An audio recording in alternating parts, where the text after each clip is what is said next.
नमस्कार, नेहा की आवाज चैनल पर आपका स्वागत है। आज हम आपके लिए एक कहानी लेकर आए हैं जिसका शीर्षक है माँ की 13वीं। माँ, ओ माँ, कहाँ हो? देखो, मैं तुम्हारे लिए क्या लाया हूँ। अपनी माँ के कमरे में प्रवेश करते हुए संजीव ने हाथ में 2 टिकट लहराते हुए कहा। बेटे की आवाज सुनकर माला फेरती हुई उसकी माँ ने उसकी ओर नजर उठाकर देखा और बोली, यह क्या है बेटा? संजीव ने जवाब दिया, माँ, तुम बहुत दिनों से कह रही थीं कि मैं तुम्हें गंगा स्नान कराने ले चलूं। इस बार कुंभ का मेला लगा है तो मैंने सोचा कि तुम्हें कुंभ में ले चलता हूं और गंगा स्नान करवा लाता हूं। मैंने ट्रेन से टिकट भी करवा ली है। बेटे की यह बात सुनकर सरस्वती जी चहक उठीं और उनकी आंखों में खुशी की चमक आ गई। कुंभ का मेला? अरे, तुम सच में मुझे कुंभ के दर्शन करवाओगे? तुम सच कह रहे हो ना बेटा? मुझे यकीन नहीं हो रहा। संजीव ने उत्तर दिया, अरे माँ, मैं झूठ थोड़ी बोल रहा हूँ। ये देखो, टिकट तुम्हारे सामने है। अब जाने की तैयारी कर लो। जितना भी सामान चाहिए मुझे पहले ही बता देना। पूरे 5 दिन बाद चलेंगे। वाह बेटा, झुक झुक जियो मेरे लाल। गंगा जी में स्नान करूंगी तो मोक्ष मिलेगा मुझे। अच्छा, कौन कौन चलेगा बेटा? सरस्वती जी ने मुस्कुराते हुए पूछा। संजीव ने कहा, अरे नहीं माँ, सबने जाकर क्या करना है? मालूम है कुंभ पर कितनी भीड़ रहती है। सभी लोगों को संभालना बहुत मुश्किल हो जाएगा, इसलिए मैं केवल 2 ही टिकट लेकर आया हूं, मेरे और तुम्हारे लिए। बेटे की इस बात को सुनते ही सरस्वती जी की नजरें अपनी बहू दीपा की ओर गईं और उन्होंने सोचा कि बेटे के साथ मैं अकेले जाऊंगी तो बहू नाराज तो नहीं हो जाएगी। फिर बोली, अरे संजीव बेटा, लेकिन इतनी उम्र में तू अकेला मुझे कैसे संभालेगा? घर में तो मैं जैसे तैसे अपना काम कर लेती हूँ, लेकिन बाहर तो मेरा उठना बैठना भी बहुत मुश्किल हो जाएगा। घड़ी घड़ी मुझे सहारे की जरूरत पड़ेगी। तभी उनकी बहू दीपा बोली, अरे अम्मा, अब यह आपको ले जा रहे हैं तो संभाल भी लेंगे, और फिर हम तो कहीं ना कहीं जाते ही रहते हैं, फिर कभी चले जाएंगे। और यह भी तो सोचिए कि कुंभ का मेला हर साल थोड़ी आता है। फिर सरस्वती जी बोली, लेकिन बहू, संजीव को मुझे संभालने में परेशानी होगी। उनकी यह बात सुनकर बेटा संजीव हंस पड़ा और बोला, माँ, अब तुम्हें अपने बेटे पर विश्वास भी नहीं है? अरे, जैसा आप मेरे बचपन में मेरा ख्याल रखती थीं, वैसे ही मैं भी आपका ध्यान रखूंगा। तुम्हारा हाथ मैं कभी नहीं छोड़ूंगा। खूब अच्छे से तुम्हें मेला दिखाऊंगा। संजीव की बात पर सब लोग हंसने लगे और सरस्वती जी प्रसन्न हो गईं। उनकी बहुत समय से चली आ रही इच्छा पूरी होने जा रही थी। उन्होंने कितनी बार संजीव से कहा था कि मरने से पहले एक बार मुझे कुंभ का स्नान करवा दो। अगर कुंभ पर नहीं ले जा सकते तो हरिद्वार ही ले चलो, लेकिन एक बार गंगा स्नान करवा दो तो मेरी अंतिम इच्छा पूरी हो जाएगी। लेकिन वक्त गुजरता रहा और बात चलती रही, परंतु आज जब संजीव ने स्वयं कहा तो उनका मन प्रसन्नता से नाच उठा। आज वे अपने बेटे और बहू को आशीर्वाद देते नहीं थक रही थीं। हरिद्वार जाने के लिए वे दोनों ट्रेन में बैठ गए, लेकिन सरस्वती जी का सफर बुरा हाल हो रहा था। 2 दिन और 1 रात का सफर था। बेटे का हाथ थामे वे बार बार बाथरूम जाती रहीं, लेकिन जैसे ही ट्रेन खिसकने लगती उनके पांव डगमगाने लगते। किसी तरह गिरती पड़ती वे सीट तक पहुंच पाती थीं। अरे माँ, संभालो अपने आप को, अभी तो सफर शुरू ही हुआ है, आगे कैसे करोगी? संजीव ने कहा। हाँ बेटा, कोशिश कर रही हूँ संभालने की, पर उम्र हो गई है, हाथ की पकड़ भी ढीली हो चुकी है और पांव भी डगमगा जाते हैं, बेबस होते हुए सरस्वती जी बोलीं। संजीव ने कहा, कोई बात नहीं माँ, मैं हूं ना, मैं सब संभाल लूंगा। ये सुनकर सरस्वती जी की आंखें ममता भरे आंसुओं से भर गईं। रात के समय ट्रेन की छुक छुक और सीटी की आवाज ने उन्हें सोने भी नहीं दिया। वे रह रहकर सोचतीं कि संजीव को उन्होंने नाहक ही तंग किया, वह भी पूरी रात जागता रहा। इससे तो गंगा जल घर पर लाकर उसी से नहा लेतीं। अब उन्हें समझ आ रहा था कि क्यों संजीव हर बार उनकी गंगा स्नान की बात को टाल देता था। खैर, भगवान का नाम जपते जपते किसी तरह सफर पूरा हुआ। गाड़ी रुकी तो प्लेटफार्म की भीड़-भाड़ देखकर सरस्वती जी हैरान रह गईं। संजीव ने दोनों थैले अपने कंधे पर लटकाए और अपनी माँ का हाथ पकड़कर स्टेशन से बाहर ले आया। उसी समय काली घटाएं छाने लगीं और ठंडी ठंडी हवाएं चलने लगीं। अरे बेटा, मुझे तो बहुत ठंड लग रही है। ये मौसम को भी आज ही बिगड़ना था क्या? ना जाने कब बरसने लगेगा। माँ की यह बात सुनकर संजीव बोला, माँ, थोड़ी देर हम स्टेशन पर ही बैठते हैं, मौसम ठीक होने पर ही बाहर निकलेंगे। थोड़ी देर बाद संजीव उठकर कहीं चला गया और जब लौटा तो उसके हाथ में चाय के 2 कुल्हड़ और गर्मा-गर्म पकौड़े की थैली थी। माँ बेटे ने वहीं बैठकर सुकून से चाय पी और पकौड़े खाए। थोड़ी ही देर में सरस्वती जी को नींद आने लगी तो वहीं टेक लेकर आंखें मूंद लीं। करीब 1 घंटे के बाद जब बारिश थम गई और सूरज निकल आया तो बारिश के कारण रेलवे स्टेशन पर जो भीड़ बढ़ गई थी वह भी अब छंट गई थी। दोनों माँ बेटा एक ऑटो रिक्शा पकड़कर कुंभ के मेले तक पहुंच गए। मेले की शुरुआत में ही रिक्शा वाले ने उन्हें उतार दिया था। करीब 1-1.5 किलोमीटर पैदल चलकर गंगा घाट तक पहुंचे। गिरते पड़ते बड़ी मुश्किल से उन्हें एक डेरे में जगह मिल पाई। संजीव ने वहीं चादर बिछाकर अपना सामान रख दिया और माँ का हाथ पकड़कर गंगा स्नान के लिए ले गया। सरस्वती जी ने अपने जीवन भर में इतनी भीड़ कहीं नहीं देखी थी। कहीं लाउडस्पीकर का शोर मच रहा था, कहीं भजन चल रहे थे, कहीं गंगा मैया की जय जयकार करते लोग घूम रहे थे, तो कहीं साधु संतों के प्रवचन चल रहे थे। आगे बढ़े तो झूले वाले, खिलौने वाले, पूरी कचौरी और मिठाई की दुकानें, धार्मिक किताबें और तस्वीरों की दुकानें। हर जाति और धर्म के लोगों को देखकर वे हैरान थीं। उन्हें ऐसा लग रहा था जैसे वह किसी दूसरी दुनिया में पहुंच गई हो। यह सब देखते हुए वह अपने बेटे संजीव का हाथ कस के थामे हुए थी। रास्ता बनाते बनाते संजीव उन्हें किनारे तक लेकर आया, लेकिन यहां भी भीड़ ही भीड़ थी। संजीव ने हाथ पकड़कर अपनी मां को गंगा में स्नान कराया और फिर खुद स्नान किया। गंगा में फूल और प्रसाद चढ़ाने के बाद मन में बसी सरस्वती जी की अभिलाषा पूरी हुई और खुशी के मारे उनके आंसू निकल आए। उन्होंने हाथ जोड़कर प्रार्थना की, गंगा मैया, मेरे संजीव जैसा बेटा हर माँ को देना। आज उसी के कारण मैं आपके दर्शन कर पाई हूँ। ऐसा कहते हुए सरस्वती जी ने थोड़ा गंगा जल एक बोतल में भर लिया और जाते समय गंगा मैया को प्रणाम किया, यह सोचते हुए कि पता नहीं वे दोबारा गंगा मैया के दर्शन कर पाएंगी या नहीं। संजीव ने अपनी माँ को मेला घुमाया और खूब खिलाया पिलाया। फिर सरस्वती जी बोलीं, बस बेटा, अब मैं बहुत थक चुकी हूँ, अब और नहीं चला जाता। संजीव माँ के कहने पर उन्हें डेरे पर वापस ले आया और कहा, चलो माँ, अब तुम यहीं आराम करो, मैं घूम कर आता हूँ। ऐसा कहते हुए संजीव ने अपनी जेब से कुछ रुपए निकाले और अपनी माँ के हाथ में थमा दिए। सरस्वती जी ने कहा, अरे बेटा, मैं इन रुपयों का क्या करूंगी? तू है तो सही मेरे पास, और वैसे भी मेरी साड़ी के पल्लू से 0-0 का नोट बंधा है। ऐसा कहते हुए सरस्वती जी रुपए वापस करने लगी। संजीव ने कहा, अरे नहीं माँ, रख लो, वक्त बेवक्त काम आ जाते हैं। कुछ खरीदने का मन होता है या कहीं मेरी जेब कट गई तो। संजीव के ऐसा कहने पर सरस्वती जी ने रुपए रख लिए, ये सोचते हुए कि मेलों में चोर, उचक्के और ठग घूमते रहते हैं और लोगों की जेब साफ करके कब निकल जाते हैं पता भी नहीं चलता। संजीव अपना थैला लेकर चला गया और सरस्वती जी वहीं पर अपना थैला सिर के नीचे लगाकर चादर पर लेट गईं। आज उनका मन बहुत संतुष्ट था। संजीव ने भी उनका खूब ध्यान रखा था। लेटे लेटे ही उनकी आंख लग गई, लेकिन जब आंख खुली तो देखा कि सूरज अस्त हो रहा था। इधर उधर देखा तो संजीव अभी तक नहीं लौटा था। उनके माथे पर चिंता की लकीरें उभर आईं। अनजाने जग और अनजाने लोग, अपने संजीव के बारे में पूछूं भी तो किससे? फिर उन्होंने अपना सामान टटोल कर देखा तो सब कुछ सुरक्षित था। अपनी साड़ी के पल्लू में बंधे हुए रुपए भी सुरक्षित देखे तो डेरे से बाहर जाकर इधर उधर अपने बेटे को ढूंढने लगी। तभी सामने देखा कि एक झुंड तेजी से भागता हुआ आ रहा था। इससे पहले कि वह कुछ समझ पाती, जोर जोर से चीख पुकार मचने लगी। फिर पता लगा कि मेले में एक हाथी ने ऊधम मचा दिया है, जिस कारण चारों ओर भगदड़ मच गई है। भगदड़ में गिरकर कुचलने से बहुत से लोग मारे गए हैं। ये बात सुनकर सरस्वती जी का कलेजा मुंह को आ रहा था कि कहीं उनका संजीव इस भीड़ में नहीं फंस गया हो। नहीं, ऐसा नहीं हो सकता। ऐसा कहते हुए सरस्वती जी एक यात्री से जाकर पूछने लगी, भैया, ये किस समय की बात है? यात्री ने बताया, माँ जी, करीब 4 बजे की बात है। जब साधु हाथियों पर बैठकर स्नान करने जा रहे थे तो उनमें से एक हाथी बिगड़ गया। इसी कारण यह कांड हो गया। जितने भी लोग जख्मी हुए हैं उन्हें अस्पताल पहुंचाया जा रहा है और जो लोग मरे हैं उन्हें सरकारी गाड़ी से उठाया जा रहा है। क्या आपका भी कोई लापता है? उस व्यक्ति की बात सुनकर सरस्वती जी की आंखों में आंसू आ गए और उन्होंने रोते हुए कहा, क्या बताऊं बेटा, मेरा बेटा भी 1 बजे से मेला घूमने के लिए निकला था, लेकिन अभी तक नहीं लौटा। व्यक्ति ने कहा, माँ जी, उसकी कोई फोटो तो होगी? सरस्वती जी ने कहा, फोटो तो नहीं है मेरे पास बेटा, अब क्या करूं? व्यक्ति ने कहा, माँ जी, आप रोइए मत। देखिए, सामने वह पुलिस चौकी है, आप वहीं जाकर पता कर लीजिए। उस व्यक्ति की बात सुनकर सरस्वती जी ने चादर समेटकर अपनी थैली में डाली और थैला उठाकर जैसे तैसे पुलिस चौकी तक पहुंची और रोने लगी, मेरा बेटा कहीं नहीं मिल रहा।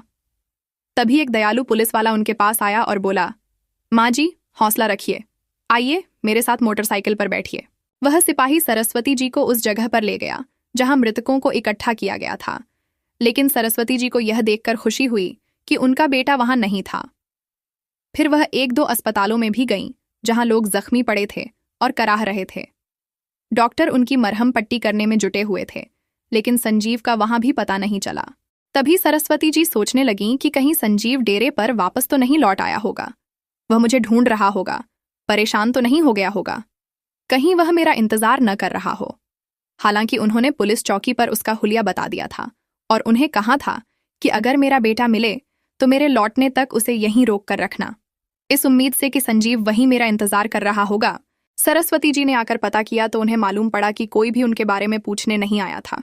डेरे में गईं तो वहां भी उनका बेटा नहीं मिला। आधी रात हो गई थी। बेचारी माँ कभी डेरे में जाती तो कभी पुलिस चौकी पर, लेकिन बेटे का कहीं पता नहीं था। जब रात के 1 बज गए तो पुलिस वालों ने कहा, माँ जी, आप जाकर आराम कीजिए। यदि आपका बेटा पूछने आया तो हम आपके पास भेज देंगे। पुत्र वियोग से व्याकुल सरस्वती जी आशा भरी नजरों से कभी यहाँ देखती तो कभी वहां देखती। फिर चादर बिछाकर लेट गईं, लेकिन आंखों में नींद कहाँ थी। कहाँ चला गया मेरा बेटा? इतने बड़े मेले में कहाँ कहाँ ढूंढूं? यहाँ कोई अपना नहीं है। यदि संजीव न लौटा तो मैं अकेले घर कैसे जाऊंगी? बहू मुझसे संजीव के बारे में पूछेगी तो उसका सामना कैसे करूंगी? ये सोचते सोचते सरस्वती जी स्वयं को ही कोसने लगीं कि व्यर्थ ही गंगा नहाने की जिद ठान बैठी थी। अगर संजीव टिकट ले ही आया था तो मना भी तो कर सकती थी। टिकट तो वापस भी हो सकते थे। इतनी बड़ी मुसीबत तो सर पर न पड़ती। अब कहाँ ढूंढूं मैं अपने बेटे को? फिर सरस्वती जी को ख्याल आने लगा कि कहीं संजीव को कोई ठग बहला फुसलाकर तो नहीं ले गया। कितना सीधा है मेरा बेटा, बहुत जल्दी किसी की भी बातों में आ जाता है, या फिर किसी ने उसे कोई गलत चीज सुंघा दी हो जिससे वह बेहोश हो जाए और उसका सारा पैसा, अंगूठी और चेन छीन कर उसे कहीं फेंक दिया हो। यह सोचते सोचते सरस्वती जी अंदर ही अंदर चिंता के मारे घुली जा रही थीं। मन में उठने वाली आशंकाओं का अंत ही नहीं था। अगले दिन सुबह हुई तो सरस्वती जी नहाना धोना भूलकर सीधे चौकी पर पहुंच गईं। पुलिस चौकी के लोग उन्हें पहचानने लगे थे। उन्होंने देखा और बोले, आइए माँ जी, क्या आपका बेटा लौटा नहीं अभी तक? तब सरस्वती जी रोते हुए बोलीं, कहाँ देखूं, तुम ही ढूंढ कर ले आओ मेरे बेटे को, एक माँ की दुआएं लगेंगी। सरस्वती जी का रो रो कर बुरा हाल था। फिर एक पुलिस वाला बोला, अम्मा धीरज रखो, हम कुछ करते हैं। सभी डेरों में अनाउंसमेंट करवाते हैं। आपका बेटा जहां कहीं भी होगा तुरंत दौड़ा आएगा। आप ऐसा कीजिए, अपना नाम और पता लिखवा दीजिए और फिर जाकर स्नान ध्यान कीजिए। जल्दी ही मिल जाएगा आपका बेटा। भगवान पर भरोसा रखिए। अब पुलिस वालों को भी सरस्वती जी से हमदर्दी हो गई थी। रोती बिलखती बेचारी बूढ़ी माँ डेरे में वापस लौट आई। जैसे तैसे गंगा में स्नान भी कर लिया और मन ही मन प्रार्थना करती रही कि हे गंगा मैया, मेरा संजीव जहां भी हो कुशल पूर्वक हो। वही हाथ छुड़ाकर ना जाने कहाँ गुम हो गया। मुंह बूढ़ी को समझ नहीं आ रहा कि क्या करूं। हे भगवान, आप ही कोई चमत्कार करो, मेरा खोया हुआ बेटा वापस मिल जाए ताकि मैं घर जाकर बहू को मुंह दिखाने लायक बन सकूं। पूजा अर्चना से निपटकर सरस्वती जी हर आने जाने वाले व्यक्ति को आशा भरी निगाह से देखती रही। दूर दूर तक उनकी निगाहें आने जाने वालों का पीछा करती रहीं कि कहीं संजीव दिख जाए। घाट पर बैठे बैठे शाम हो गई। अब तो पेट में मरोड़ पड़ने लगे थे। कल शाम से न तो भोजन का एक निवाला पेट में गया था और न ही पानी की एक बूंद।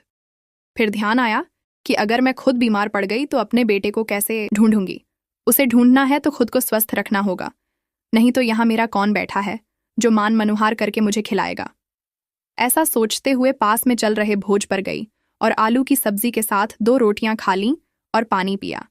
इससे कलेजे को थोड़ी शांति मिली और अपने बेटे के लिए 4 रोटियां बंधवा लीं कि संजीव मिलेगा तो बेचारा भूखा प्यासा होगा तो उसे खिला दूंगी।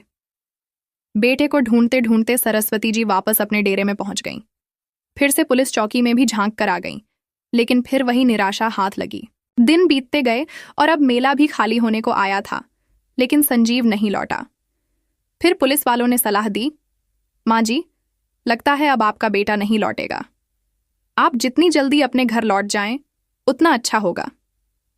यह सुनकर सरस्वती जी की आंखें फिर से आंसुओं से भर गईं। फिर बोलीं, बेटा, मैं इतनी दूर अपने घर कैसे जाऊंगी? मैं तो कभी भी अकेले गई ही नहीं। कहते कहते उनकी आवाज़ रुआंसी हो गई। पुलिस वालों ने कहा, अच्छा माँ जी, आप अपने घर का फ़ोन नंबर ही बता दो, घर से कोई आकर ले जाएगा।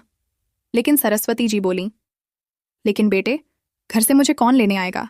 घर पर बहू अकेली है, वह अकेली कैसे आ पाएगी। पुलिस वालों ने कहा, अरे बहू किसी नाती या रिश्तेदार को भी तो बुला सकती है, आप किसी का भी नंबर बता दीजिए। सरस्वती जी ने दिमाग पर लाख जोर डाला, लेकिन हड़बड़ी में नंबर याद ही नहीं आया। अक्सर दिमाग को जंग लग जाता है जब इंसान परेशानी में होता है। वैसे भी बुढ़ापे में याददाश्त भी कमजोर हो जाती है। यही हुआ था सरस्वती जी के साथ भी। उन्हें कोई नंबर याद ही नहीं आ रहा था। अपनी बेबसी पर उनकी आंखें भर आईं।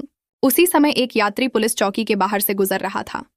उसका ध्यान वहां बैठी सरस्वती की ओर गया, जो फूट फूट कर रो रही थी। उसने पुलिस वालों से वृद्धा के रोने का कारण पूछा। सारी बात सुनकर वह यात्री बोला, आप अम्मा को मेरे साथ ही भेज दीजिए, मैं भी वहीं का रहने वाला हूं। मैं शाम बजे की ट्रेन से अपने घर पर जा रहा हूं। आप कहें तो इन्हें साथ लेता जा सकता हूं और उसके बाद उनके गांव जाने वाली बस में बैठा दूंगा। वह आराम से अपने गांव पहुंच जाएंगी। पुलिस वालों ने सरस्वती जी को उस अनजान व्यक्ति के साथ रवाना कर दिया और उसका पता और फोन नंबर अपने पास लिख कर रख लिया। सरस्वती जी उनके साथ जा तो रही थीं, पर मन के किसी कोने में एक डर भी था कि कहीं यह व्यक्ति कोई ठग ना हो। लेकिन और कोई चारा भी नहीं था उस पर विश्वास करने के अलावा, वरना इस अनजान जगह पर कब तक रहती। लेकिन उस व्यक्ति ने सरस्वती जी के मन की बात जैसे पढ़ ली हो। वह बोला, अम्मा जी आप चिंता मत कीजिए, मैं आपके गांव के पास के गांव में ही रहता हूं। भरोसा रखिए मुझ पर, यदि आप कहेंगी तो आपके घर तक भी छोड़ दूंगा। फिर सरस्वती जी बोलीं, अरे नहीं भैया, विश्वास के सहारे ही तुम्हारे साथ आई हूं। तुम मुझे अपने साथ लेकर आए हो, क्या इतना उपकार कम है? ट्रेन से उतरने के बाद मुझे बस में बैठा दोगे तो मैं अपने गांव पहुंच जाऊंगी। बस मुझे तो एक ही बात का गम सताए जा रहा है कि ना जाने मेरा बेटा कहाँ होगा, किस हाल में होगा। 2 दिन बाद जब सरस्वती जी बस से उतरी तो पैदल ही अपने घर की ओर चल पड़ी। लेकिन बेटे की अनुपस्थिति में उनका मन भारी हो रहा था। समझ नहीं आ रहा था कि बहू का सामना क्या कहकर करेंगी। क्या बताएंगी कि संजीव कहाँ है। इसी उधेड़बुन में जैसे तैसे घर के द्वार तक पहुंची तो देखकर हैरान रह गईं कि वहां तो खूब चहल पहल थी। घर के बाहरी हिस्से में सफेद रंग का टेंट लगा हुआ था, जहां भोज चल रहा था। एक बार सरस्वती जी को लगा कि वह गलती से किसी और जगह पर पहुंच गई है, लेकिन जैसे ही वह बाहर की ओर जाने लगी तभी उनके पोते और पोती की नजर अपनी दादी पर पड़ी। वे आश्चर्यचकित रह गए, लेकिन फिर खुशी से चिल्लाने लगे, मम्मी देखो, पापा देखो, दादी तो हमारे सामने खड़ी हैं, वह लौट आई हैं, दादी जिंदा हैं। अपने पोते पोती की यह बात सुनकर सरस्वती जी भी चकित रह गईं। उन्हें समझ नहीं आ रहा था कि आखिर यह चल क्या रहा है। बच्चों के चिल्लाने की आवाज सुनकर सभी लोग दौड़कर बाहर आ गए। पूरे गांव में हड़कंप मच गया। अम्मा वापस आ गईं, अम्मा वापस आ गईं। सरस्वती लौट आईं। उधर से संजीव भी दौड़कर आया और अपनी माँ को देखते ही उसके होश उड़ गए। फिर तुरंत आकर लिपट गया। तुम कहाँ चली गई थी माँ? उसी समय उनकी बहू दीपा दौड़ी दौड़ी आई और अपनी सासू माँ से लिपट गई। पता है माँ, कितने दिनों से हमारा रो रो कर बुरा हाल था। हमने तो सोचा था कि माँ जी। सरस्वती जी ने उनकी बात काटते हुए कहा, हाँ हाँ, यही सोचा होगा ना कि मैं भगवान को प्यारी हो गई। सरस्वती जी को जैसे सारी बात का एहसास हो चुका था। फिर बोली, इसलिए तो तुम आज अपनी सास की तेरवीं कर रही थी। एक बार मुझे ढूंढना तक जरूरी नहीं समझा। तुम लोगों ने संजीव को मुझे वहां निर्जन स्थान पर छोड़कर अनजाने लोगों के बीच में छोड़कर यहां चला आया। मुझसे पीछा छुड़ाने का यही रास्ता सूझा तुम्हें। यही सोचा होगा ना कि अकेली बूढ़ी औरत वापस घर कैसे पहुंचेगी, वहीं मर खप गई होगी। हे भगवान, ऐसा कहते हुए सरस्वती वहीं जमीन पर अपना सिर पकड़कर बैठ गईं। फिर बोली, अरे मैं तो पगला गई थी, घाट घाट पर तुझे ढूंढती फिर रही थी। फिर संजीव बोला, ऐसा नहीं है माँ, मैंने तुम्हें कहाँ कहाँ नहीं ढूंढा, ना जाने कहाँ कहाँ मैंने आपके नाम की घोषणा करवाई, पर आप कहीं नहीं मिली। तब सरस्वती जी ने कहा, भगवान का इतना ही शुक्र है कि तू ठीक है, तुझे देखकर मेरी जान वापस लौट आई है। उसी समय बेटा और बहू दोनों एक दूसरे की आंखों में देखते हुए बोले, अब यह दावत माँ के लौट आने की खुशी में है, सब खुशी से खाना खाओ, हमारी माँ वापस आ गई है। ऐसा कहते हुए संजीव खुशी से नाचने लगा। दूसरी ओर गांव की औरतों में कानाफूसी होने लगी, लेकिन थोड़ी ही देर में सब लोग दीपा और संजीव को बधाई देने लगे और बोले, दीपा, अच्छा ही हुआ कि तुम्हारी सासू माँ लौट आई, नहीं तो तुम क्या क्या सोच रहे थे, और वह बेचारी ना जाने कहाँ कहाँ भटक रही होगी। बड़ी हिम्मत वाली है जो इतनी दूर से अकेले लौट आई। फिर दूसरी औरत बोली, जाको राखे साइयां, मार सके ना कोई। खैर, जितने मुंह उतनी बातें, लेकिन सब बातों का एक ही जवाब था कि सरस्वती सकुशल अपने घर लौट आई हैं। वे सभी रिश्तेदार जो सरस्वती जी के दुख में शामिल होने आए थे उनके पांव छूने लगे और तभी किसी ने ढोल वालों को बुला लिया। ढोल बजने लगे और सब लोग नाचने कूदने लगे। माहौल एकदम से बदल गया था। उधर अपने बेटे संजीव को अपने सामने सुरक्षित देखकर सरस्वती जी भी सब कुछ भूल गईं। भगवान ने उनकी मनोहर दुआ स्वीकार कर ली थी। अब भगवान पर उनका विश्वास और भी दृढ़ हो गया था। सभी रिश्तेदार और पड़ोसी खा पी कर अपने अपने घर चले गए थे। सरस्वती जी और उनके बेटे बहू भी अपने अपने कमरों में जाकर सो गए। कितने दिनों बाद आज सरस्वती जी निश्चिंत होकर सुकून से सोईं, लेकिन अचानक ही उनकी रात में नींद खुली। उनका गला सूख रहा था। पानी पीने के लिए उठीं तो देखा कि संजीव के कमरे की बत्ती जल रही थी और धीरे धीरे कुछ बोलने की आवाजें आ रही थीं। आखिर ये लोग इस समय जाग क्यों रहे हैं? इस प्रश्न के साथ वह जैसे ही उनके कमरे की ओर बढ़ीं तो जो कुछ उन्होंने सुना उन्हें अपने कानों पर यकीन नहीं हुआ। दीपा संजीव से कह रही थी, तुमने तो कहा था कि मैं माँ को ऐसी जगह ठिकाने पर लगा दूंगी जहां उसके बाद तुम्हें उनसे हमेशा के लिए छुटकारा मिल जाएगा, लेकिन देखो तुम्हारी माँ तो कुछ ही दिनों में वापस आ गई। फिर संजीव बोला, अरे माँ को कुंभ के मेले में छोड़ आया था जहां इतनी भीड़ और भगदड़ रहती है। मैंने तो सोचा ही नहीं था कि इतनी दूर से भी माँ वापस लौटकर आ सकती है। लेकिन दीपा, जो हुआ अच्छा ही हुआ, क्योंकि जब से मैं माँ को छोड़कर आया था मेरी आत्मा मुझे दिक्कत दे रही थी कि मैंने अपनी माँ को त्यागने का या उन्हें मारने का बहुत बड़ा पाप किया है। सारा दिन मैं यही सोचता रहता हूँ कि माँ भूखी प्यासी कहाँ कहाँ भटक रही होगी, जिंदा भी होगी या नहीं। मेरी माँ ने तो मुझ पर विश्वास किया था और मैंने उनके साथ इतना बड़ा विश्वासघात कर दिया। माँ को इस प्रकार गंगा घाट पर छोड़कर आने का अपराध बोध मुझे अंदर ही अंदर खा रहा था। और दीपा, तुम माँ के आने पर परेशान मत होना। जहां इतना समय माँ ने झेला है वहां कुछ समय और सही। अच्छा हुआ माँ लौट आई। मैं माँ की मृत्यु का कारण बनते बनते रह गया। हे भगवान, तेरा लाख लाख शुक्र है। इतनी बात सुनते ही सरस्वती जी के पैरों तले जमीन कांपने लगी। कुंभ के मेले का सारा दृश्य उनकी आंखों के सामने आने लगा, क्योंकि पिछले दिनों उन्होंने लगभग सारे कुंभ के मेले में घूम लिया था। अपने बेटे के नाम की जगह जगह पर घोषणा करवाई, पर अपने नाम की घोषणा तो कहीं सुनी ही नहीं थी। कितना बड़ा झूठ बोला था संजीव ने। वह मुझसे मुक्त होने के लिए ही हरिद्वार लेकर गया था, और मैं इतनी बड़ी बोझ बन चुकी थी अपने ही बेटे के ऊपर कि वह मुझे जीते जी मारना चाहता था। यह सब सोचते सोचते सरस्वती जी की आंखों के आगे अंधेरा छा गया। इससे पहले कि वह खुद को संभाल पाती, वह धड़ाम से जमीन पर गिरी। एक बूढ़ी माँ सब कुछ झेल गई थी, पर यह सदमा वह नहीं झेल सकी। आज सच में सरस्वती जी को अपनों से मोक्ष मिल गया था। दोस्तों, आपको यह कहानी कैसी लगी? लाइक और कमेंट करके जरूर बताएं और चैनल को सब्सक्राइब करना बिल्कुल न भूलें। मिलते हैं एक नई कहानी के साथ। बहुत बहुत धन्यवाद।